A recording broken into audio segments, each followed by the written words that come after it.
Okay, so I have today's lineup for you for this afternoon's game, the rubber game against the Seattle Mariners. But before I do that, let's go over the Yankees deadline. Let's grade the Yankees, if you don't mind. All right, let's do it. By the way, news is not going to stop now that the deadline's over. There's going to be more roster moves and other things that happen, so keep watching. And if you're not subscribed, make sure you subscribe because it's just one step to the next. The deadline was last chapter's craziness, and there's going to be more chapter craziness to see how we get closer to the playoffs and see how we hang with Houston and the rest of the teams. And keep in mind, this is just part one. Whatever you get at the deadline is part one. Part two is how it meshes and how well they play. So on paper means absolutely nothing. Like the Padres, they had a historic deadline, but if they don't play right, it doesn't mean anything. Doesn't mean anything. So just something to keep in mind. So let's stay engaged here, okay? Now let's go over the Yankees' moves. First one was the Andrew Benintendi trade. They acquired Andrew Benintendi from the Royals for Chandler Champlain, T.J. Sikkema, and Beck Way. Okay, 2 top 30 pitchers, somewhat some upside. But nobody in the top 20 for the Yankees really. So, and they got a contact hitting outfielder. He hasn't found his groove yet, but I'm confident he will. And but he's still working the counts, getting on base. So he's doing what he needs to do. That's trade one. And then they started getting a little bit more intense yesterday, the day before. They acquired Scott Ifros from the Chicago Cubs for Hayden Wesneski. And Hayden Wesneski was their, I think, number maybe 10 prospect or something like that. And again, they get a starting pitching prospect, the Cubs, but the Yankees get a reliever who's not a free agent until 2028, controllable years, who's a solid pitcher. He's a sub-3 ERA. He's a career 2.9 ERA, and this year's about a 2.66. He made his debut last night, pitched pretty well. So I'm excited to see it. And keep in mind, we have guys like Aroldis Chapman and Britton and Chad Green, some other guys who are probably most likely not going to be here next year. So getting these guys on the cheap for controllable years is a great way to stabilize this bullpen. Clay Holmes is here for several years on the cheap. Once Michael King comes back healthy, on the cheap. So Yankees are going to have a very cost-controlled bullpen, which is good.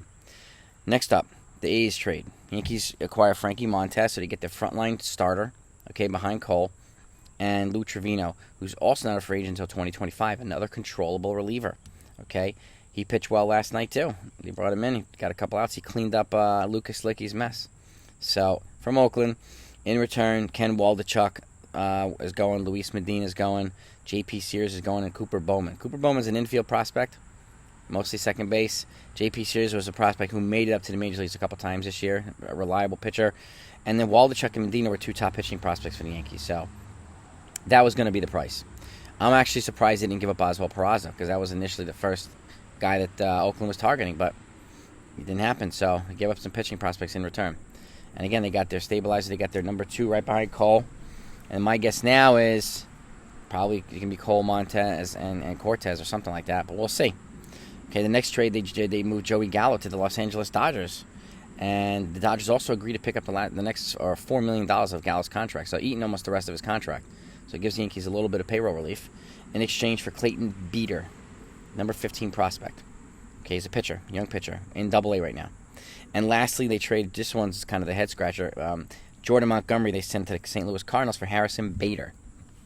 Okay, after thinking about it for a night or so, overnight. I'm guessing my logic is they probably see Harrison Bader to be a piece more utilized in the playoffs than John Montgomery. I think at this point they're confident that Montgomery might make the postseason rotation, maybe even the roster. So that's to me why I think they're moving him for Bader. And Bader will take a few weeks to get up and going because he's coming off a plantar fasciitis. So. But keep in mind, too, a couple other things. He's 28, I think. He's a dynamic. He's one of the best defensive outfielders, particularly center fielder in baseball. So the Yankees have had defensive issues in the outfield. And he's speedy. He can run the bases. Plus, he has another year of control. So in the event that Andrew Benintendi walks, they have Bader to replace him. So that's another little piece here to keep in mind. But now they've got 2 scrappy outfielders who can play defense and hit the ball and run bases and do things all over the place. So having 2 of them, and I think Bader could probably be a valuable weapon. Plus, he also has a penchant for clutch hits. So I think he's probably they're considering him as to be a valuable weapon this postseason.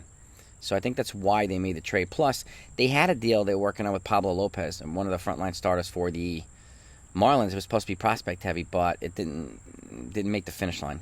And that was like right before the deadline. So we were waiting for it, but it didn't make the finish line. So I'm not sure if I didn't make the finish line or had it and it fell through, but one way or another didn't happen. So, but that's the Yankees trade deadline, with the exception of the Yankees not getting a second starter. I understand the logic of the Harrison Bader trade. They did the upgrade at the front line starter. They'd upgraded number 2, pushed Nestor back to 3. So, to me, I'm giving them a B plus. Another starter would have probably put him over, maybe made an A, but I'm giving him a B plus. I like what they did with the bullpen. Brought in 2 guys with. I like the controllable years too. And Frankie Montes has a sub-2 ERA against the Houston Astros. That's not to be overlooked here.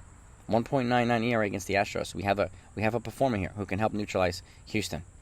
And again, Bader, clutch hitting, the elite defender, another weapon offensively, a pesky offensively. And Houston got better, yes. Other teams got better. Seattle got better. They made some underrated moves too.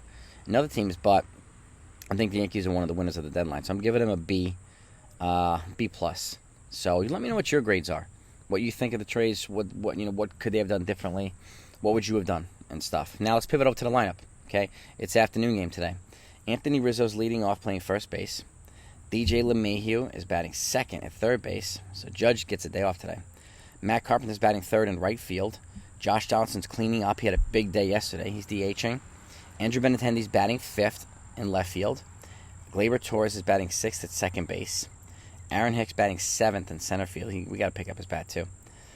He needs to pick up his bat. Isaiah Kiner-Falefa batting eighth at shortstop. And Kyle Higashioka's at the dish, batting ninth. And his battery mate is Garrett Cole. Today is Cole versus Luis Castillo. Castillo's first start as a Mariner against the Yankees in Yankee Stadium. He beat our butts pretty good a few weeks ago when he was with Cincinnati. So hopefully we can reverse the trend today and come after this guy. Jump on him early if we can. Show them naming business, even with some of our big boppers out. Judge out and Stanton still not back in. So I do think when Stanton comes back, Josh Johnson might be the odd man out. I don't know. I mean, we'll see if he keeps picking up the offense. We need Hicks to pick up the offense.